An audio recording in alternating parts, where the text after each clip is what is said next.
বোগানভেলিয়ার মধ্যে এই স্প্ল্যাশ আর সুবর্ণা যেটা আমি তোমাদের দেখাচ্ছি, সেই দুটো কিন্তু তোমরা যদি করো তাহলে সারা বছরই ভরে ফুল পাবে। কারণ এগুলো হলো হাই ব্লুমার। দেখো কত সুন্দর ফুলটা হয়েছে, আর এই ছোট্ট গাছটাতে কত ফুল হয়েছে।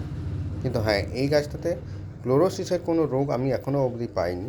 এটা আমার ডাল থেকে তৈরি করা চারা। দেখো কত সুন্দর হয়েছে। হ্যাঁ, কত বড় আমি পটে লাগিয়েছি, আর এই পটে বড় লাগানোর জন্যই ফুলটা ভরে হয়েছে। এবারে আসছে অনেক প্রতীক্ষিত যে গাছ সুবর্ণা। দেখো এই সুবর্ণা গাছটা এত সুন্দর কালার, মানে ক্যামেরাতে তো সেভাবে ধরা যায়নি, কিন্তু দেখতে সামনে থেকে খুবই সুন্দর লাগে। আর কত ফুল হয়েছে দেখো, প্রতিটা ব্রাঞ্চে ভরে ফুল আছে, মানে প্রতিটা নোডে ফুল হয়। এটাও হলো কিন্তু হাই ব্লুমার। তো তোমরা এই সুবর্ণা আর স্প্ল্যাশ এই দুটো গাছ কিন্তু করতে পারো।